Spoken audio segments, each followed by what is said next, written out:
날씨가 많이 추워졌다, 그죠? 네. 감기 안 걸리시도록 조심하세요. 자, 우리 지난 시간에 위험의 처리 방법까지 봤었죠. 그래서 오늘 지난 시간에 교재 우리 39페이지에 위험의 처리 방법까지 했고요. 오늘은 그 38페이지 제가 지금 수익률은 안 했거든요. 위험까지만 일단 하고 제가 오늘부터 수익률 한다고 말씀드렸습니다. 자, 오늘은 수익률에 대해서 보겠습니다. 교재 38페이지입니다.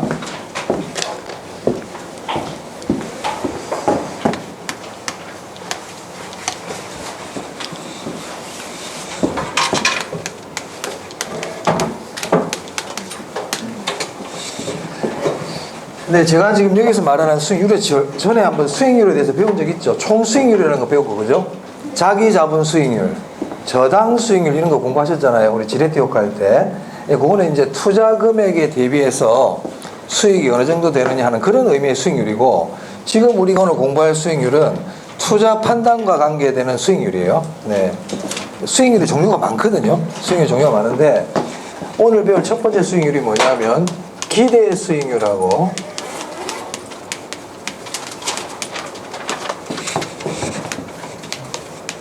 요구 수익률, 실현 수익률입니다.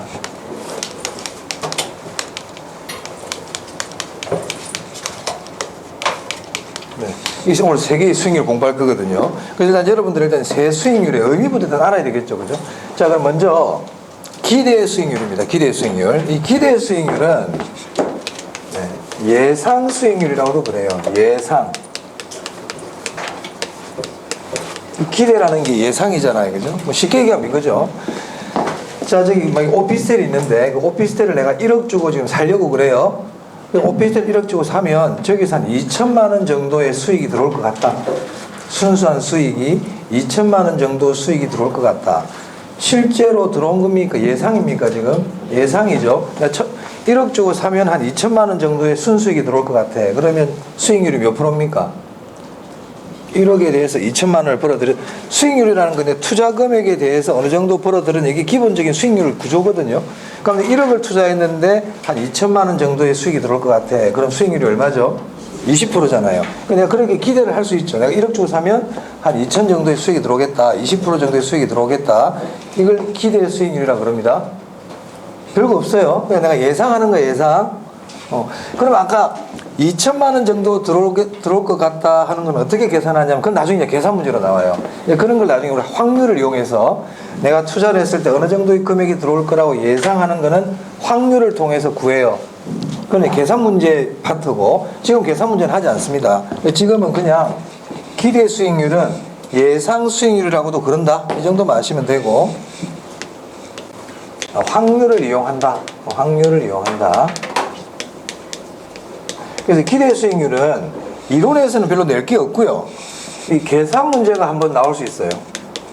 계산 문제를 우리가 나중에 대비를 해야 된다. 얘는 지금은 하지 않습니다. 그리고 이 기대 수익률을 예상 수익률이라고도 그러고요. 내부 수익률이라고도 그래요. 기대 수익률을 뭐라고도 그런다고요? 네네. 그래서 기대 수익률에서 이론적인 부분은 예상 수익률, 내부 수익률이라고도 그런다. 확률을 이용한다. 이 정도만 지금은 아시면 되겠다. 자, 그 다음에 이제 요구 수익률 할 텐데, 이 요구 수익률은 중요합니다.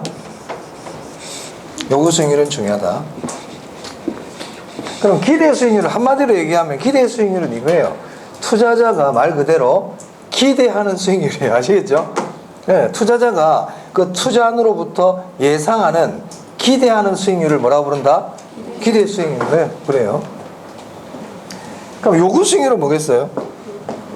투자자가 요구하는 수익률이에요. 요구하는 수익률. 말 그대로. 이 이름이 그냥 지어진 게 아니라고 그랬잖아요. 그럼 내가 어떤 오피스텔에 투자를 하려고 그래요. 그럼 내가 오피스텔에 투자를 할 때 내가 요구하는 수익률은 요구 수익률. 저기로부터 기대되는 수익률은 기대 수익률. 이 뜻이에요. 기대 수익률과 요구 수익률은 다르죠? 당연히 다르죠. 우리 애가 시험을 보러 갔는데 엄마로서의 기대하는 점수가 있을 거 아니에요. 그건 기대 점수. 그런데 대학에 보내기 위해서 대학에서 이 정도는, 그 대학을 들어가려면 이 정도 점수는 나와야 된다. 그게 요구 점수. 기대와 요구는 같지 않잖아요. 그죠? 그래서 요구 수익률은 투자자가 어떤 특정 투자원으로부터 얻기를 원하는, 요구하는 그런 수익률, 이런 뜻입니다. 자, 그러면 이 요구 수익률은 그 투자로부터 얻고자 하는 최대한의 수익률일까요? 최소한의 수익률일까요? 여기서부터 이게 일단 1차 고비야. 자, 요구 수익률은 투자자가 특정 투자원으로부터 얻고자 하는 최대한의 수익률일까? 최소한의 수익률일까? 최소한의 수익률이에요. 내가 여기 투자해가지고 최소한 5%는 벌어야지, 이런 개념이라고요. 아시겠어요? 그 정도는 내가 받아야 되겠다. 그 시험에 낼 수 있단 말이에요. 그래서 이 요구 수익률은 투자자가 특정 대안으로부터 얻고자 하는 최소한의 수익률입니다.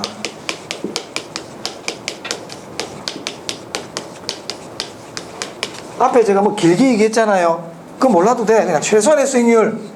특정 투자원으로부터 얻고자 하는 최소한의 수익률이에요. 이해됐습니까? 네네. 오케이. 그러니까 필수 수익률 그래도 됩니까? 필수 수익률. 반드시 이 정도는 얻어야 되겠다는 거거든, 이게. 내가 여기에 투자하기 위해서는 반드시 이 정도는 얻어야 되겠다. 최소한 이 정도는 얻어야 되겠다. 이런 내용이기 때문에 최소한의 수익률을 할 수도 있고 필수 수익률에도 맞는 말입니다. 그렇죠? 자, 그러면 이 요구 수익률은 어떻게 이루어질까? 자, 봅니다.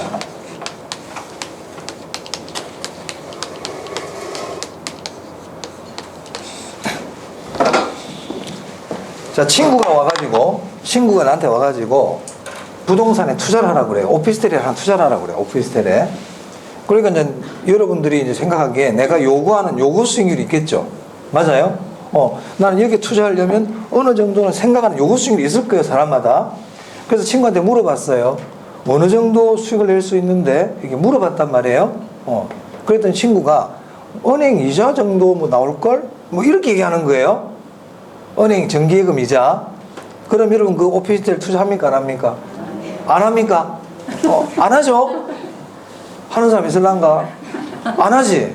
왜 안 해요? 뭔가 말은 못하겠지만 해서는 안 될 것 같지, 지금. 그죠? 하면 안 되죠. 왜냐하면은 은행이 저금하는 그건 위험이 있어, 없어? 없다. 그걸 뭐라 불렀는데, 제가 지난 시간에. 그걸 무위험 자산이라 그랬잖아요. 위험에 회피 제외할 때 얘기했다, 내가. 위험이 없는 자산, 정기예금, 국공채, 이런 것들은 위험이 없는 자산입니다. 맞아요? 근데 우리 투자는 위험이 뒤따라요? 위험이 뒤따르잖아요. 뒤따르거든. 오피스텔에 투자하는 거는 위험을 내가 감수해야 되거든요. 그런데 위험을 내가 감수해야 되는데 나한테 돌아오는 거는 위험이 전혀 없는 은행 이자를 받으면 되겠습니까? 안 되겠죠. 맞아요? 그럼 여러분들의 요구 수익률은 기본적으로 어떤 수익률은 확보가 돼야 돼? 은행 이자만큼은 당연한 거고, 맞습니까? 그거보다 더 얻기 위해서 투자하는 거 아닙니까? 그렇잖아요. 그래서 이 요구 수익률은 은행 이자는 당연한 거다. 그걸 무위험 수익률이라 그런다고 그랬단 말이야. 위험이 없는 자산에서 얻을 수 있는 수익률. 그걸 뭐라고 부른다고요? 무위험 수익률. 무위험 수익률이 뭔지 뜻을 알아야 돼. 무위험 수익률이란 위험이 없는 자산에서 얻는 수익률. 아시겠죠? 무위험 수익률이 뭐라고요? 위험이 없는 자산. 그렇죠. 우리 11월, 12월 달에 그런 걸 알아두는 거예요. 그런 걸 자꾸 알고 있어야지. 용어에 대해서. 그러면 무위험 수익률이 너무 기니까 줄여서 무위험률이라고도 그러거든요.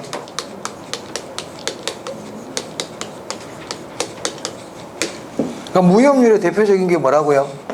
정기예금 이자, 국공채 수익률. 무위험률의 대표적인 게 뭐라고요? 정기예금 이자, 국공채 수익률. 네. 시험에서 무위험률이 어떤 게 있습니까? 물어보진 않지만 알고 있어야 돼. 알고 있어야 이걸 이해가 되잖아요. 네. 그러면 이 무위험률을 얻기 위해서 무위험률을 요구하진 않겠잖아요. 이거 말고 추가로 더 요구하겠죠? 무슨 말인지 이해됩니까? 은행 이자만 요구하진 않을 거 아닙니까? 투자를 할 때. 그래서 무위험률은 기본이고 여기에 추가로 해서 더 요구하는 게 있다. 그거는 뭐냐면 내가 투자를 하게 되면 위험이 뒤따르니까 그 위험에 대한 대가도 요구해야 돼, 안 해야 돼요? 해야 될 거 아니에요. 그걸 뭐라고 부르냐면 위험 할증률이라고 부릅니다.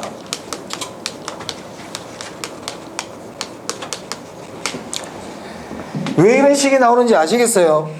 은행 이자는 당연히 기본이고 투자는 위험이 뒤따르니까 위험에 대한 대가만큼을 더 요구해야 될 거 아닙니까?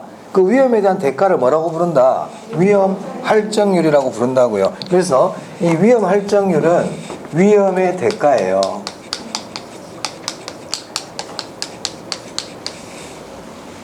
위험 대가. 그러면 위험률은 뭐냐면 이거는 시간만 가면 은행 이자가 붙잖아. 맞습니까? 시간의 대가죠. 시간의 대가. 그러면 저 말을 요구 수익률은 시간의 대가와 위험의 대가로 이루어져 있다. 그래도 됩니까? 됩니다. 시간의 대가, 위험의 대가로 이루어져 있다. 이게 요구 수익률의 기본적인 식이에요. 자, 만약에 앞으로 물가가 오를 거라고 예상이 돼. 물가가 오르는 거를 인플레이션이라고 그럽니다. 그럼 앞으로 물가가 오를 거라고 예상이 되면 투자자는 더 많은 걸 요구해야 될까요? 더 적게 요구할까요? 물가가 오른 대로 더 달라고 그래야 되겠죠. 우리 급여생활자들, 근로자분들이 물가가 오르면 월급 내려달라고 그래, 월급 올려달라고 그래. 똑같은 거예요. 그래서 여기 뒤에다가 예상 인플레이율을 더할 수도 있다. 이렇게. 그래서 제가 지금 여기 적은 식 있죠. 이 식은 외워야 됩니다. 이거는. 외울 때 그냥 막 외우지 말고 제가 천천히 제가 지금 최대한 천천히 말씀드린 그걸 생각하면서 요구 수익률은 투자자가 어떤 투자안으로부터 얻고자 하는 최소한의 수익률이다. 그럼 투자자는 기본적으로 은행 이자만큼은 기본적으로 얻으려고 할 거야. 그만큼 기본으로 요구할 거야. 하지만 투자는 위험이 뒤따르니까 은행 이자율 외에도 추가로 더 요구를 할 거다. 그게 위험 할증률이라는 겁니다. 그리고 물가가 오를 거라고 예상이 되면 물가가 오른 만큼을 더 요구할 거야. 이 얘기예요, 지금. 아시겠죠? 자, 그럼 여기서요. 무위험률에다가 위험 할증률을 어떻게 하고 있어요? 더하죠. 예상 인플레이율을요. 더합니다. 다 더합니다. 이 식을 딱 기억해야 돼. 지금 5번 정도 써봐야 돼. 그럼 여기 식을 어떻게 이렇게 낸다. 또 봐봐. 더한다, 이것도 알아야 되고. 무위험률이 커지면 요구 수익률이 어떻게 되겠어요? 커지죠. 맞아요? 위험 할증률이 커지면 요구 수익률이 어떻게 되겠어요? 커지는 거 맞아요? 다 더하니까. 그럼 예상 인플레이율이 올라가도 요구 수익률이 어떻게 되겠어요? 커지죠. 시험에 묻는 내용이에요. 출제자는 이 식을 물어보고 싶거든. 출제자는. 근데 더하기 이런 거 묻기는 너무 없어 보이니까 이런 식으로 물어봅니다. 무위험률이 상승하면 요구 수익률은 하락한다. X. 틀렸죠? 예상 인플레이율이 상승하면 요구 수익률은 하락한다. X. 그렇게 된다 이 말이에요. 됐어요? 자, 하나 조금 더 해볼게요. 그러면 이 무위험률 있잖아요. 무위험률. 이 무위험률은 은행 이자 생각하면 된다고 그랬습니다. 그럼 저 무위험률은 투자자마다 위험에 대한 태도가 같을까요? 다를까요? 위험에 대한 태도, 위험을 바라보는 태도 같을까 다를까? 다 다릅니다. 대부분의 사람들은 위험을 싫어하겠죠. 위험 좋아하시는 분 있어요? 거의 없단 말이에요. 그죠? 위험을 다 싫어해요. 근데 위험을 싫어하는 정도, 그게 위험의 태도거든. 우리 위험에 대한 태도라는 거는 위험을 좋아한다. 위험을 싫어한다. 위험은 나는 관심 받기다. 위험은 내 고려 대상이 아니야. 이 세 가지가 있어요. 위험 선호, 위험 혐오, 위험 중립 이렇게 부르거든요. 너무 자세히 모르셔도 돼요. 그러면 대부분 사람들이 위험을 싫어하겠죠. 그러면 이 위험을 싫어하는 정도는 사람마다 같을까 다를까? 다 다릅니다. 이 사람은 위험을 적게 싫어하고 많이 싫어하고 더 많이 싫어하고 위험을 싫어하는 정도가 다 다르죠? 맞아요. 그러면 은행이자 무위험률은 위험을 싫어하는 정도에 따라서 다르게 적용합니까? 똑같이 적용합니까? 같이 적용하죠. 은행에 가가지고 내가 위험을 좀 싫어한다고 그래서 이자 더 줍니까? 그렇지 않잖아요. 이해되시면 무슨 말인지? 그래서 이 무위험률은 투자자의 위험에 대한 태도와 무관하다 이 말이에요. 무관하다. 투자자들의 위험에 대한 태도와 무관해요. 그래서 무위험률이야. 위험하고는 무관해. 위험하고는 무관하다 생각하시면 돼요. 그러니까 이 말은 무위험률은 투자자마다 다르게 적용한다, 똑같게 적용한다. 똑같습니다. 은행이자 똑같잖아. 나는 가면 은행 가면 정기금 3% 주고 다른 사람은 가면 5% 주고 그러지 않잖아요. 은행 이자는 똑같죠. 자, 이 얘기를 하는 이유는 이걸 얘기하고 싶어서 하는 거예요. 위험 할증률. 자, 그럼 위험 할증률은 위험에 대한 대가거든요. 그럼 이 위험 할증률은 투자자의 위험에 대한 태도와 무관하냐, 투자자의 위험에 대한 태도에 따라서 다르냐, 이걸 얘기하려고 하는 거예요. 그럼 위험에 대한 대가는 투자자마다 같을까요, 다를까요? 다릅니다. 위험 할증률은 말 그대로 위험에 대한 대가야. 그 위험에 대한 대가는 위험을 싫어하는 사람, 위험을 좀 더 많이 싫어하는 사람, 이렇게 있단 말이죠. 그러면 위험을 더 많이 싫어할수록 위험에 대한 대가가 클까요, 작을까요? 위험을 내가 많이 싫어하는 사람이야. 그럼 위험에 대한 대가를 많이 요구할까요, 적게 요구할까요? 적게 요구한다고? 위험을 싫어하는데 적게 요구하면 어떡하려고 그래? 나에게 투자를 하는데 내게 투자를 하려고 그래. 나 위험 엄청 싫어해. 그럼 위험에 대한 대가를 적게 요구해요? 내가 스카이다이빙을 해야 되거든? 녹수 겁나거든? 위험할 것 같아. 그럼 돈 적게 달라고 그럽니까? 어떻게 해야 되겠어요? 위험을 싫어할수록 위험에 대한 대가를 많이 요구해야지. 안 그래요? 생각해봐봐. 그럼 위험한 일을 하는 사람이 월급 많이 받아, 적게 받아? 그래! 위험에 대한 대가를 많이 받잖아. 위험수당. 맞습니까? 기억해야 된다. 위험을 싫어하는 투자자일수록 위험 할증률은 커진다. 이거 오늘 제가 얘기할 핵심인 거야, 여기서. 그거 얘기하려고 계속 얘기하고 있어요. 위험을 싫어하는 투자자일수록 위험 할증률은 커진다, 작아진다?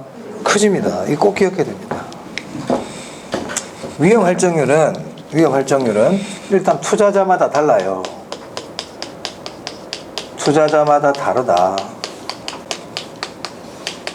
얘는 투자자마다 똑같다. 무위험률은 똑같다 그랬잖아. 얘는 다르다. 어떻게 다른데? 위험을 싫어하는 투자자일수록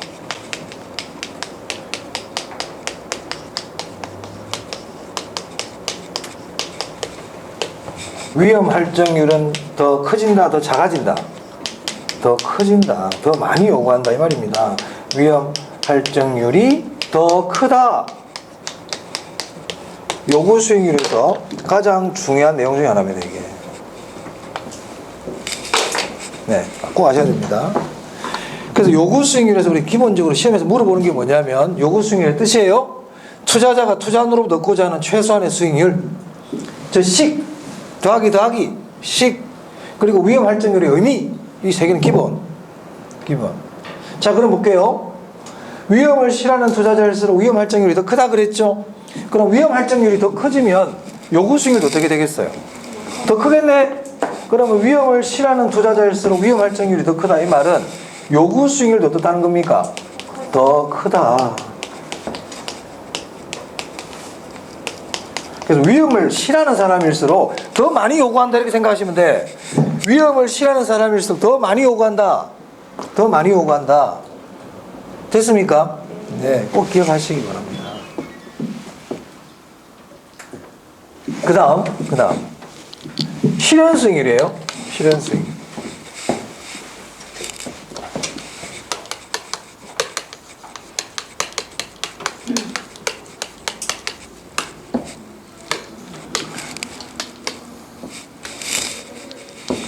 자, 지금 현재 시점입니다. 현재 시점. 미래 시점. 투자를 할 건지 말 건지를 결정하는 건 현재 시점에 결정합니까? 미래 시점에 합니까? 현재 시점에 하지. 투자 여부를 결정하죠. 이때 여기서. 투자 여부를 결정하죠. 그럼 수익은 언제 들어와요? 미래 들어와. 그럼 이 사람이 투자 여부를 결정할 때, 어느 정도 수익이 날 거야 하고 예상을 하고 투자해요? 안 하고 투자해? 예상을 하고 투자하지. 어느 정도 이 정도 수익이 날 거야 이렇게 예상을 하잖아요. 그게 무슨 수익률이라고?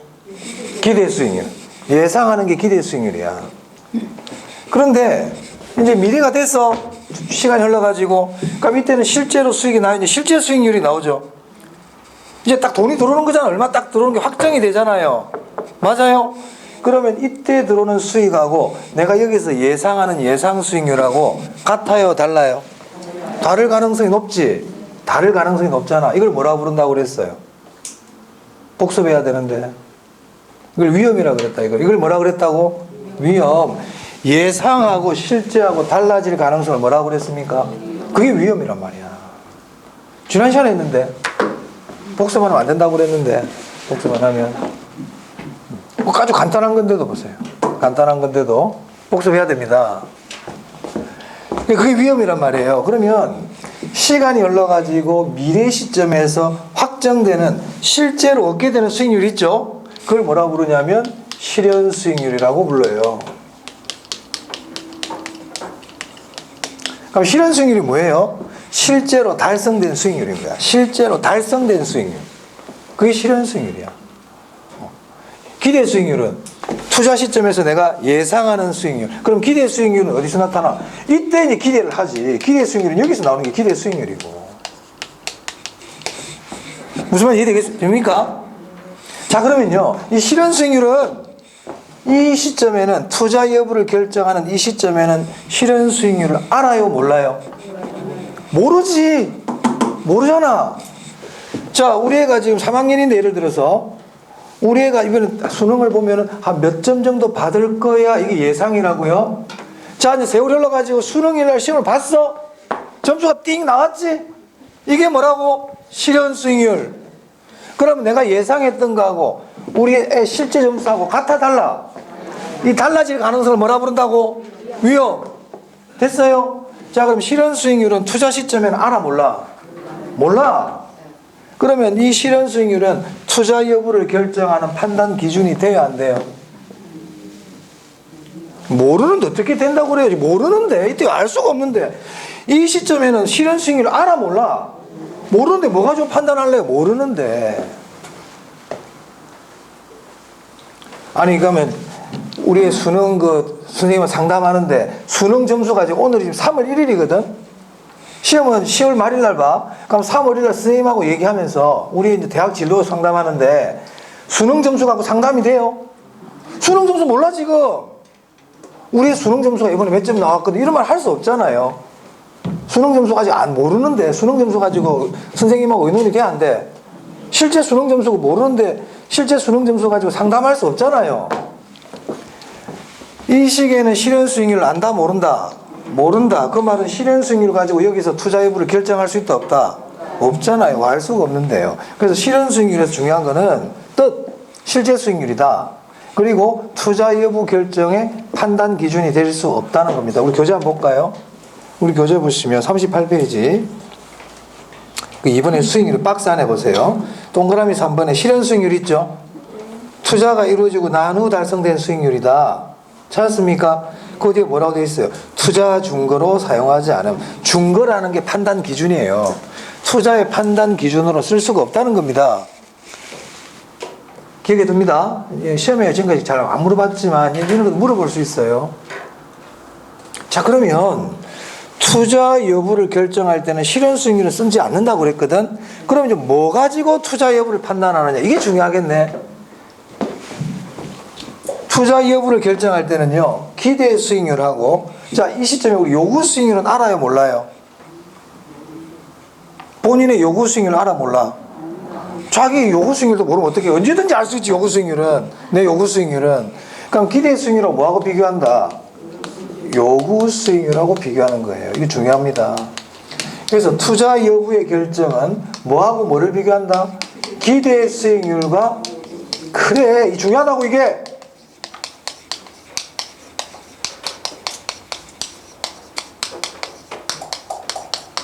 이게 중요하다고. 이게 중요하다고. 이게 중요하다고. 그럼 만약에 투자 여부의 결정은 기대 수익률과 실현 수익률을 비교한다 그러면 돼요, 안 돼요? 안 된다고요. 기대 수익률과 요구 수익률을 비교한다 그래야지. 기대 수익률과 실현 수익률을 비교한다, 요구 수익률과 실현 수익률을 비교한다, 이런 말 하면 안 된다는 거야. 제가 아까 실현 수익률은 투자 판단의 기준이 될 수 없다. 잊어먹지 마세요. 잊어먹지 마세요.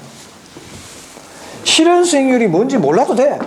알면 좋지만 하지만 실현 수익률은 투자 여부의 판단의 기준이 될 수 없다. 이건 꼭 알아야 된다. 그럼 시험에서 실현 수익률은 투자 여부의 판단 기준이 될 수 없다. 이렇게도 낼 수 있지만 출제자는 그런 것보다도 기대 수익률과 실현 수익률을 비교해서 투자를 결정한다. 이런 식으로 잘 낸단 말이에요. 그럼 그 지문 맞는 지문이다, 틀린 지문이다? 틀린 지문. 잊어먹으면 안 된다고 그랬어요. 그럼 이제 기대 수익률과 요구 수익률 이 두 개를 비교한단 말입니다. 그러면 기대 수익률하고 요구 수익률이 있을 때 여기 오피스텔이 있단 말이에요. 오피스텔. 이 오피스텔에 기대 수익률도 있고 오피스텔에 요구 수익률이 있을 거 아니에요. 이때 어떤 게 클 때 투자할까요? 기대 수익률이 커야 투자할까요? 요구 수익률이 커야 투자할까요? 한번 딱 생각 딱 해봐봐. 제가 5초 예를 줄게. 5초 동안 자기 나름대로 판단 기준으로 한번 생각해 보세요. 생각을 해보고 답을 해야 이게 나중에 막 얘기해버리면 이건 의미가 없어. 네. 어떤 게 커야 될 것 같아요? 기대 수익률이 커야 될 것 같아요? 요구 수익률이 커야 될 것 같아요? 그럼 예를 한번 들어보자. 자, 이 오피스텔 있다. 오피스텔. 자, 오피스텔에서 기대되는 기대 수익률이 10%예요. 내가 이 오피스텔을 사면 한 수익이 10% 정도 날 것 같아. 이게 기대 수익률이에요.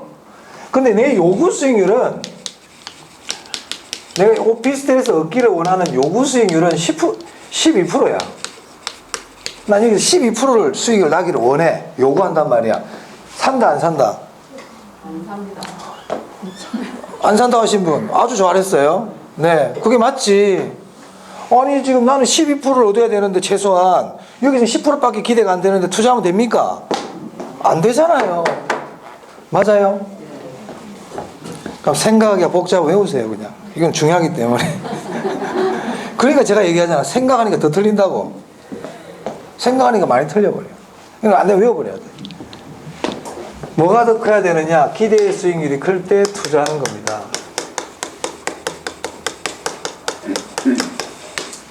기대가 요구를 충족시켜야 된다는 거예요. 기대가 요구를 만족시켜야 돼. 저 투자에서 얻을 수 있는 기대가 내 요구를 만족시켜야 투자할 거 아닙니까? 맞아요? 안 그러면 기대가 커야 된다. 기대가 커야 돼. 기대가 커야 돼. 기대가 커야 투자한다고요. 생각해봐. 아, 저 사람이 그냥 기대가 커. 기대가 커. 그래야 뭘 투자를 해주지. 야, 기대가 작아. 누가 투자하겠어요? 뭐가 커야 된다고? 기대가 커야 된다. 기억해야 돼. 중요해. 같아도 할 수 있어요. 같아도 할 수 있습니다. 그럼 만약에 반대로 요구가 더 커, 이것처럼. 그럼 투자하면 된다, 안 된다? 안 된다. 그때는 투자 기각입니다. 중요합니다. 중요합니다. 투자 여부의 결정. 이 결론을 얻기 위해서 지금까지 쭉 공부해 오는 거예요. 그래서 우리 투자론에서 투자를 할 거냐 말 거냐 굉장히 중요한 거거든. 투자론이라는 건 결국 투자를 할 거냐 말 거냐를 공부하는 거 아닙니까? 그럼 첫 번째 오늘 나온 투자 여부의 결정 기준이 이거예요. 기대 수익률이 요구 수익률보다 클 때 투자한다. 이게 핵심이거든. 그럼 이제 저것뿐만이 아니라 그럼 기대 수익률이 뭡니까? 그래서 공부하는 거예요. 기대 수익률 예상 수익률이다. 요구 수익률이 뭡니까? 공부한 겁니다. 하지만 실현 수익률은 투자 판단의 기준이 되지 않는다. 이거 공부한 겁니다. 됐습니까? 복습해야 돼. 자, 됐고요. 수익률까지 봤고. 자, 그 다음에 39페이지 볼게요. 39페이지 보시면 포트폴리오 이론이라고 나오죠. 자, 이 포트폴리오가 뭔지 아세요? 많이 들어보셨죠? 포트폴리오가 뭐예요? 한 군데만 투자하는 게 포트폴리오입니까? 여러 군데 나눠 투자하는 게 포트폴리오입니까? 나누어 투자하는 거. 나누어 투자하는 거를 분산 투자라 그러죠. 맞아요? 그 왜 분산 투자한대? 한 곳에 몰빵하지? 위험을 줄이려고 그래요. 그래서 포트폴리오 효과는 뜻이 뭐냐? 분산 투자를 통하여 위험을 감소시키는 것을 포트폴리오 효과라 그래요. 뜻은 별로 안 어렵죠? 자, 그런데 지난 시간에 위험에 종류할 때 체계적 위험과 비체계적 위험이 있었죠. 기억나세요? 체계적 위험이 뭐였는데요? 복습해야 된다. 이제 복습해야 돼. 피할 수 없는 위험, 없는 위험. 비체계적 위험은요? 피할 수 있는 위험. 중요하다고 그러죠, 그 뜻은. 자, 그러면 포트폴리오를 구성하는 이유는 위험을 줄이기 위해서라 그랬잖아요. 그럼 이때는 체계적 위험은 줄어들까, 안 줄어들까? 안 줄어들어. 이게 중요하다고. 포트폴리오를 구성하더라도 체계적 위험은 줄어들지 않는다. 이게 포인트입니다. 체계적 위험은 줄어들지 않는다. 아시겠죠? 그럼 무슨 위험이 줄어들까요? 비체계적 위험이 줄어드는 거예요. 그래서 포트폴리오란 분산 투자를 통하여 비체계적 위험을 감소시키는 것을 얘기합니다. 체계적 위험은 줄일 수 없다. 그런데 요즘은 워낙 기술이 발달이 돼 있잖아요. 컴퓨터 기술도 발전되고 투자 기술이 많이 발달이 됐잖아요. 그러면은 이런 첨단 기술을 이용하면 체계적 위험은 조금은 줄일 수 있지 않을까요? 못 줄입니다. 손톱만큼도 못 줄인다. 체계적 위험은 하나도 못 줄인다. 그 말은 체계적 위험은 일정하다. 체계적 위험은 불변이다. 이렇게 얘기합니다. 자, 우리 교재 보겠습니다. 그 포트폴리오 이론인데 여기 지금 보면은 뭐 상관계순 이런 말들이 있는 게 지금 안 해요. 그 옆에다가 네 요렇게 하나 적어. 포트폴리오가 옆에 이렇게 적으세요. 분산 투자를 통하여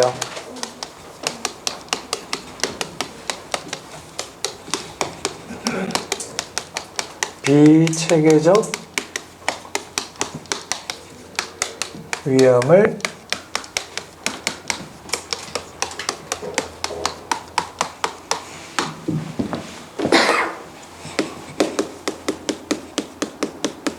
체계적 위험은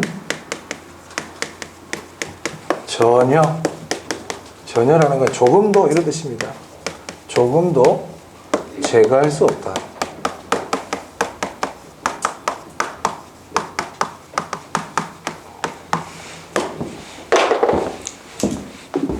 오늘은 상관계수에 대해서는 공부하지 않습니다. 자, 그럼 질문해 볼게요. 그럼 내가 지금 한 군데 투자하고 있는데 현대자동차 주식 하나만 갖고 있어. 근데 삼성전자 주식도 같이 샀어 이번에. 그러면 한 개 갖고 있다가 두 개 샀네? 그럼 이게 이제 포트폴리오인 거야. 그럼 위험이 어떻게 된다? 줄어든다 이 말입니다. 그럼 두 개 갖고 있던 사람이 세 개, 세 개 갖고 있던 사람이 네 개. 자산수를 늘리기만 해도 위험은 줄어들까요? 자산수를 늘리기만 해도 위험은 줄어들어요. 자산수를 늘리기만 해도 위험은 줄어듭니다. 그게 포트폴리오입니다. 무조건 자산수를 늘리면 위험은 줄어. 위험은 줄어. 일단 그럼 무한히 늘려버리잖아요. 자산수를 무한히 늘리면 비체계적 위험은 완전 제거도 가능하다. 지금 그냥 좆듯하고 자산수를 늘리기만 해도 위험은 줄어든다. 요 정도 기억하세요. 자산수를 늘리기만 해도 위험은 줄어들어요. 자. 네, 오케이. 이 정도 보시면 되겠습니다. 지금은. 자, 그 다음 40페이지인데 40페이지 보시면 그 효율적 전선과 최적 포트폴리오 말들이 나오는데요. 이거는 우리 기본서 나올 때 그때 하도록 하겠습니다. 지금은 넘어가도록 하고요. 자, 그 다음 40페이지인데 40페이지. 자, 화폐 시간 가치인데요. 이거를 제가 지금 할까 말까 고민을 하다가 네, 간단하게 몇 개만 보여드리겠습니다. 몇 개만. 네.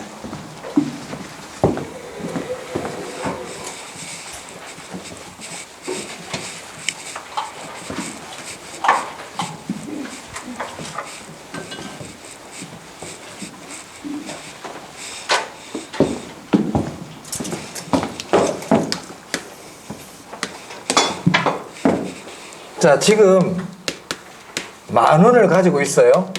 10,000원이 있는데 이 10,000원을 은행에 저금을 했어. 은행에. 그래서 세월이 1년이 지났어요. 1년이.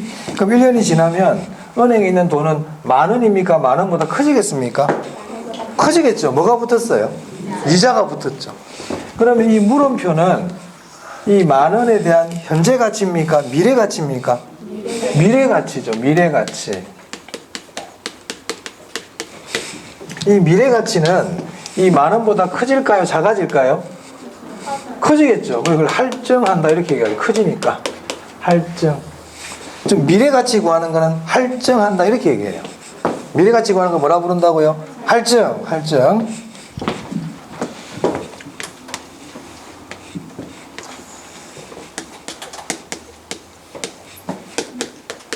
내가 1년 뒤에 10,000원을 받을 게 있어요. 어떤 사람한테 10,000원을 받을 게 있거든. 근데 지금 받고 싶어. 지금 받아야 돼. 그러면은 지금 가가지고 10,000원 달라고 그러면 10,000원 줄까요? 안 주거든요. 1년 기다려 이렇게 할 거 아니에요. 맞아요? 근데 지금 내가 이 돈을 받으려고 그러면 10,000원을 받는다. 10,000원보다 작은 금액을 받게 된다. 작은 금액을 받게 돼. 그럼 이거는 지금 현재 가치 구하는 거야? 미래 가치 구하는 거야? 10,000원에 대한 현재 가치죠. 맞아요? 현재 가치 구하는 거거든. 현재 가치 구하는 거를 할인한다 이렇게 얘기해요.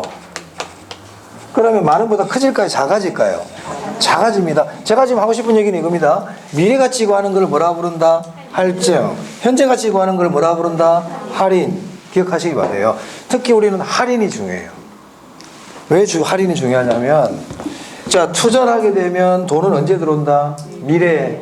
근데 우리 투자 여부는 미래에 결정한다. 현재 결정해야 된다. 현재. 그럼 미래에 들어올 돈을 지금 현재 시점에서는 얼마인지를 계산해 볼 필요가 있거든. 맞아요? 할인입니까? 할증입니까? 할인. 그래서 투자론에서는 할증보다는 할인이 훨씬 중요하다는 거예요. 오케이? 자, 그럼 보세요. 그럼 이 10,000원이 얼마가 될지를 결정해 주려면 은행 이자율을 알아야 얼마가 될지를 알 수 있겠네요. 미래 가치를 알 수 있을 거 아니에요? 맞아요? 마찬가지로 지금 1년 뒤에 10,000원이 얼마가 되는지를 알려면 몇 퍼센트가 할인이 되는지를 알아야 알 수 있잖아. 예를 들어 보세요. 백화점에 갔더니 오늘 20% 할인한대. 할인율이 몇 프로야? 20%. 그럼 백화점에 갔더니 옷에 택에 100만 원 딱 붙어 있어. 그럼 얼마에 팔겠다는 거예요? 20% 할인하면.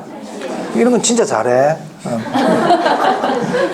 수학 이렇게 뭐 이런 걸 해가지고 물어보면 잘 못하는데 할인율을. 옷 뭐 이런 거 제가 20% 할인한다면 얼마 바로 나와요 보니까. 25% 할인 그래도 맞추고 27% 할인 그래도 잘 맞추고. 무슨 말이냐? 할인율을 알아야 할인된 금액을 알 수 있죠. 맞습니까? 자, 그러면 이것도 마찬가지로 현재 가치를 구할 때는 할인율을 알아야 될까 몰라도 될까? 알아야 돼. 당연한 얘기야. 그래서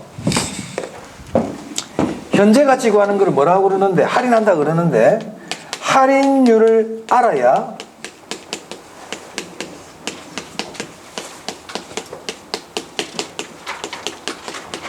현재 가치를 구할 수 있어요. 자, 이거는 우리 시험에서 현재 가치를 구할 때는 할인율을 알아야 된다 이런 건 안 내. 하지만 이걸 알아야 돼. 머릿속에 넣어놔야 돼.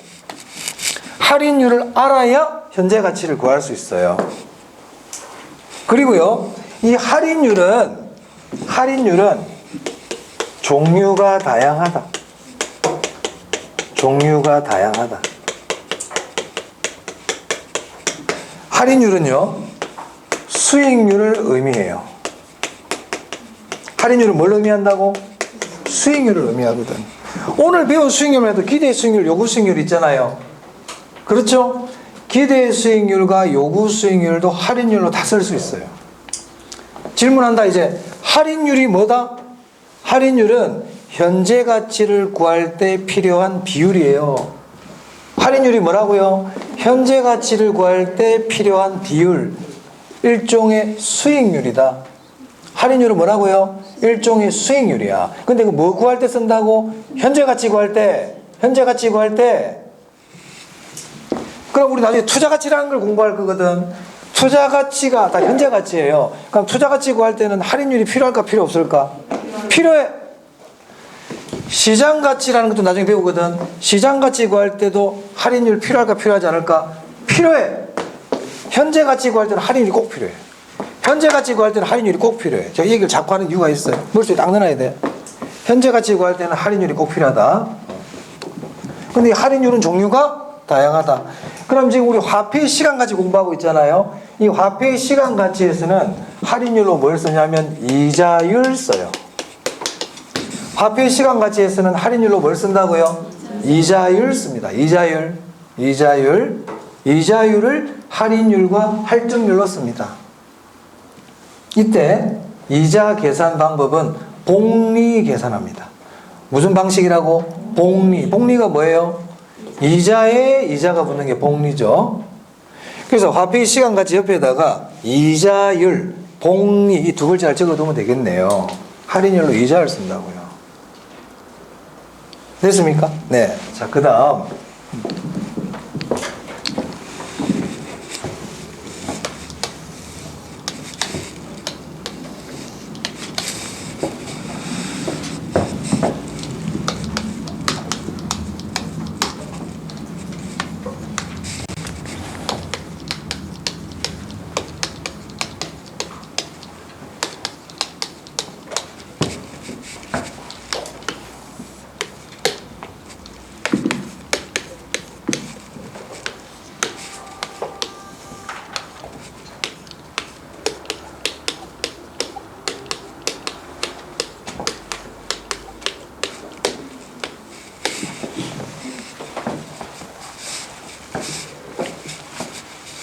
자, 요 경우 한번 볼게요. 1번 경우. 자, 이 1번 경우는 현금이 들어오는 게 현금 흐름이라 그래요. 현금 흐름이 한 번 발생해요? 여러 번 발생하고 있어요? 1번 그림은. 한 번, 10,000원이라는 게 한 번 딱 발생하잖아요. 이런 걸 일시불이라 그럽니다. 뭐라 부른다고? 네. 일시불로 결제해 주세요. 이말 한 번 결제하고 끝난다는 얘기잖아. 그죠? 근데 이 2번 같은, 여기 2번이라 그래 볼게요. 2번은 똑같은 현금 흐름이 계속해서 발생하고 있죠. 이걸 뭐라 부를까요? 이런 걸 연금이라 그래요. 연금은 금액이 똑같아야 돼. 10,000원 들어오고 15,000원 들어오고 20,000원 들어오고 이건 연금 아니다. 그건 연금 아니야. 똑같은 금액이 계속적으로 반복되는 걸 뭐라 부른다? 연금. 오케이? 그럼 얘는 현금 흐름이 뭐예요? 일시불. 얘는 그래 연금. 이렇다 이 말이야. 자, 그 다음 요 1번 같은 경우는 미래가치 구하는 거예요? 현재가치 구하는 거예요? 미래가치. 그래서 1번을 이렇게 표현할 수 있어요. 1번은 일시불의 뭐를 구하는 겁니까? 그렇죠. 일시불의 미래가치를 나타내고 있어 이게. 일시불의 미래가치를 일시불의 미래가치를 의미한다. 이 1번 그림은. 그럼 2번 그림 여러분 이름 한번 붙여 줘봐봐. 여기 물음표가 있어요. 2번 그림은 뭘 구하는 걸 할 수 있을까요? 연금의? 그렇지. 2번은 연금의 미래가치를 얘기하는 거야. 이 물음표의 의미가.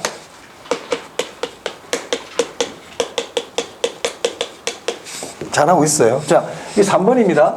3번은 그럼 이 물음표의 의미는 뭐를 구하는 걸까요? 일시불의 현재가치. 그렇지. 3번은 일시불의 현재가치야.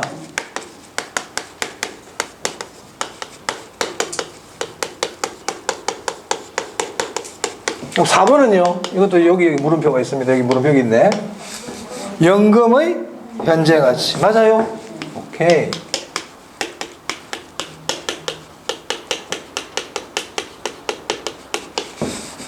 제가 이걸 왜 하느냐면 우리 교재 40페이지 보시면요.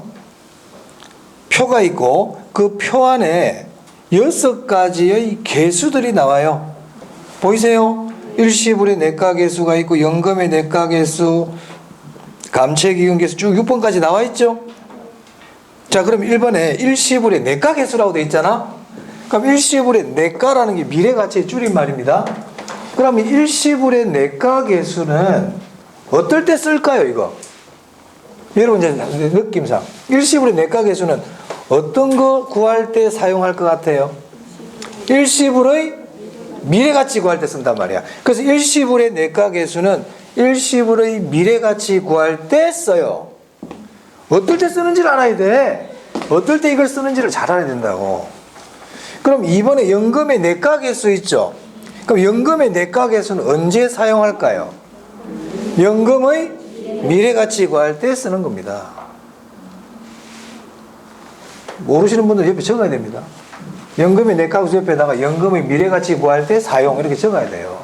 연금의 미래가치 구할 때 사용. 하나만 딱 적어놓으면 나머지는 다 할 수 있죠. 자, 그러면 4번에 일시불의 현가계수 있죠. 그럼 일시불의 현가계수는 언제 쓸까요? 일시불의 현재 가치 구할 때 사용 이 말이에요. 그럼 연금의 현가계수는 언제 쓸까요? 연금의 현재 가치 구할 때 사용. 잊어먹지 마세요. 뭐 당연한 얘기인데도 잘 기억해놔야 된다. 그럼 거기 보면 이제 일시불의 내각에서 식들이 쭉 나와 있죠. 이 식은 나중에 우리가 공부해야 돼요. 이 식들은 무슨 말 알겠습니까? 지금은 일시불의 내각계수, 연금의 내각계수, 일시불의 현가계수, 연금의 현가계수 네 가지가 있지. 네 가지만 배웠잖아 지금. 이 네 가지는 어떨 때 쓰는 건지를 알아야 된다 일단. 그리고 이 그림을 딱 보고 이게 뭐를 구한다는 건지를 내용을 알아야 돼요. 무슨 말 알겠어요? 자, 예를 들어 볼게요. 그러면 어떤 퇴직자가 퇴직을 했어요. 퇴직을 하면은 퇴직금을 연금으로 받기로 했거든, 이 사람이. 무슨 말인지 알겠습니까? 그래서 받는 퇴직금을 은행에 적립을 했단 말이에요. 5년 동안 연금을 은행에 적금을 넣었어요. 5년 뒤에 그 은행에 적립한 연금의 가치를 알고 싶어. 그럼 이건 뭘 구하는 거예요? 연금의 미래가치 구하는 거지. 그럼 그때는 뭘 써야 된다? 연금의 내각계수를 이용한다. 이렇게 얘기해야 된단 말이에요. 무슨 말 알겠습니까? 자, 내 지금 토지를 10억짜리 토지를 갖고 있어. 10억 주고 샀어요.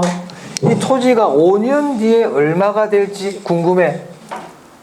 10억짜리 토지가 5년 뒤에 얼마가 될지 궁금해. 이거 뭐 구하는 걸까요? 일시불의 그래 잘했어요. 그럼 뭘 써야 돼요? 일시불의 내각계수를 써야 된다. 이거 얘기하고 있는 겁니다 지금. 아시겠습니까? 네네, 그거 아시면 돼요 일단. 식구하는 건 나중 문제고. 일단 문제를 이거 내가 일시불의 내각계수를 써야 되는 건지 일시불의 현가계수를 써야 되는 건지 이걸 판단하는 게 급선무야. 그걸 판단하지 못하면 식백날이고 뭐합니까? 지금 이 문제는 일시불의 현가계수를 써야 되는 문제인지 일시불의 내각계수를 써야 되는 건지 그걸 판단을 해야 식을 쓸 거 아니에요? 맞아요? 네. 그래서 이게 어디에 해당하는지를 판단하는 게 더 중요하다는 거 일단. 네. 자, 그래서 화폐 시간 가치까지 간단하게 봤습니다. 자, 조금 쉬었다가 41페이지 현금 수지 측정하겠습니다.